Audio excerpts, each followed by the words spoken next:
Hey guys, what's up? It's Kathy and I'm back with another process video for the JustNick cut file shop.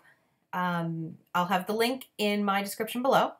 And this one is a Creative Scrappers team up that we had for the month of July using one of their sketches and a free cut file that is free until July 31st. So go to the description below if you like this cut file. I doubled it up for mine because I wanted it to go the whole way across.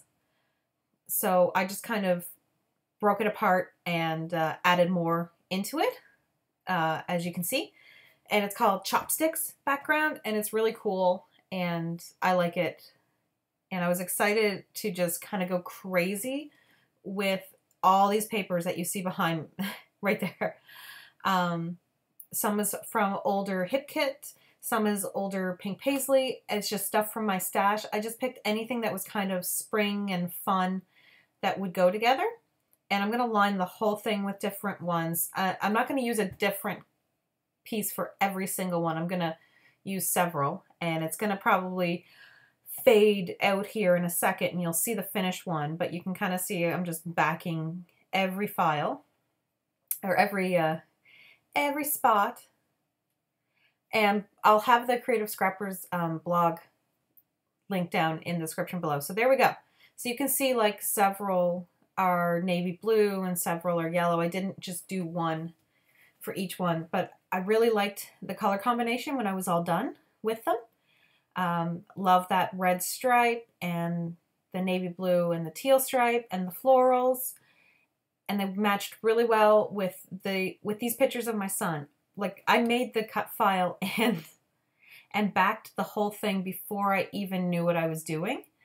I just did it with a bunch of scraps that I really liked. And so then afterwards, I went through my pictures and everything that I had on my computer and decided on these ones based on the fact that he's holding pretty yellow dandelions and that he's wearing this kind of teal blue shirt that I thought went really well together. And the Creative Scrappers sketch, which I'll post at the end, is what I'll do. I'll grab it and post it at the end for you guys to check out. It had one picture and then a journaling square, but since I really wasn't doing any journaling for this one, or at least not a ton of journaling, I decided to do the second square as another picture, since I had two. And one I framed with a Simple Stories frame, and one I just kind of left. So usually, because I used to work on some design teams that were based on sketches, and I always kind of would interpret the sketches, you know, kind of differently, or do different things with them, flip them on their side, or do this or that with my sketches. But I really liked this sketch. I thought it worked really well with the pictures that I had and the idea in my head. So I really didn't need to do much in the way of altering the sketch to fit my needs.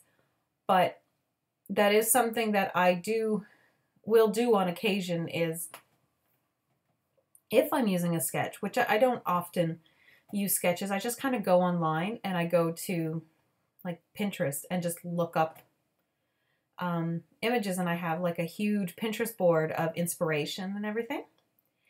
And I just kind of focus from there. So I kind of make my own sketches based on based on scrap lifts that I'm going to do, or that type of thing. I don't always do scrap lifts either, but when I do, that's kind of how I do it. But for this sketch, I really just liked how it flowed together. So didn't really need to do anything different. So I'm using a lot of the Chamel Starshine collection for this one because the colors fit perfectly with these scraps that I had. So I just loved how it looked. So I had a tag and I had that transparency, and so I just glued the transparency onto the tag so that you could really see it, because if not, it was just blending into the patterns in the back. And I just had to, the acetate part was covering some of the holes, so I went back and kind of fixed it there. So I'm just trying to do some you know, clusters around my photos because that's pretty much what I do. And I think I end up using a lot of the chipboard and a few of the, oh, what are they called, guys? The acetate pieces.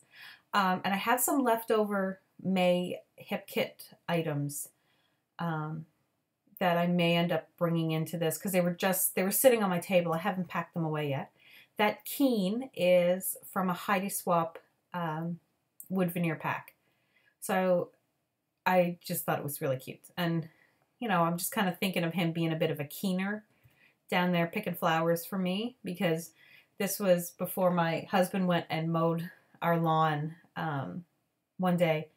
And we have a big lawn and it gets so full of dandelions. And both of the kids were just obsessed with picking as many dandelions as they possibly could on this day and bringing them into me. And so I had like mason jars full of dandelions that they had given me. So I'm gonna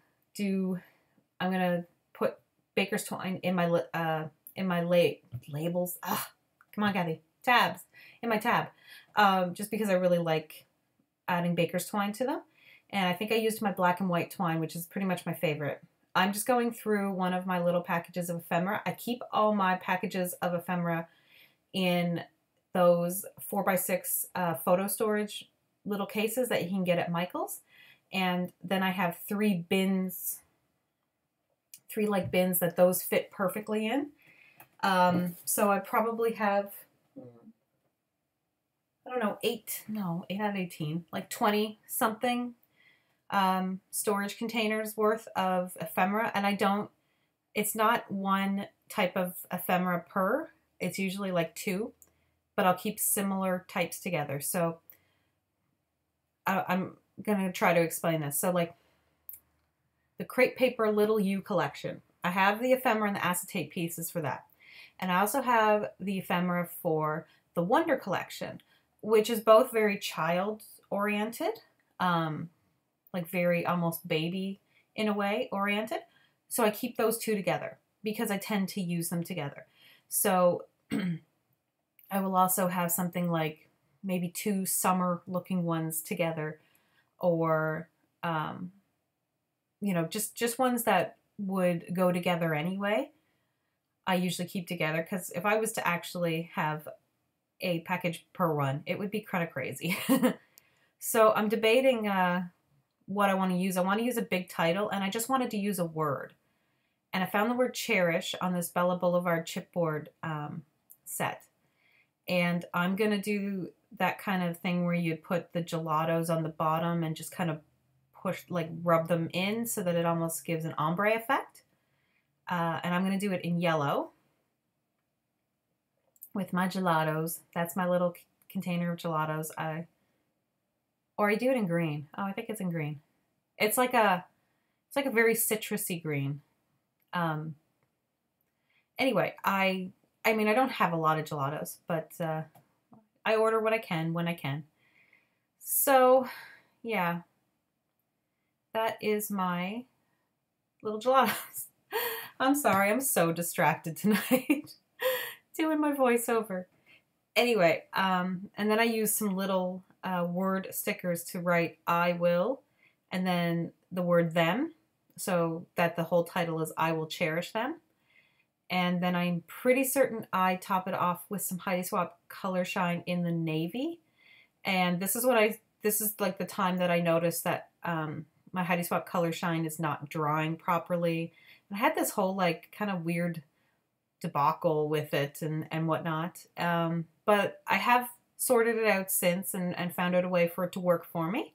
There we go. I had to go off screen. I used a capital L for the I because I didn't want a lowercase I, because I just try to be as correct as I can when I'm making my titles. So I put a little cluster in the bottom. It's a very small cluster. I made sure I had some cork in every cluster and some wood veneer in every little kind of section. So that's about it. I really love how this layout turned out. Photos are coming up, as well as the sketch photo, and I'll see you in the next video. So, bye!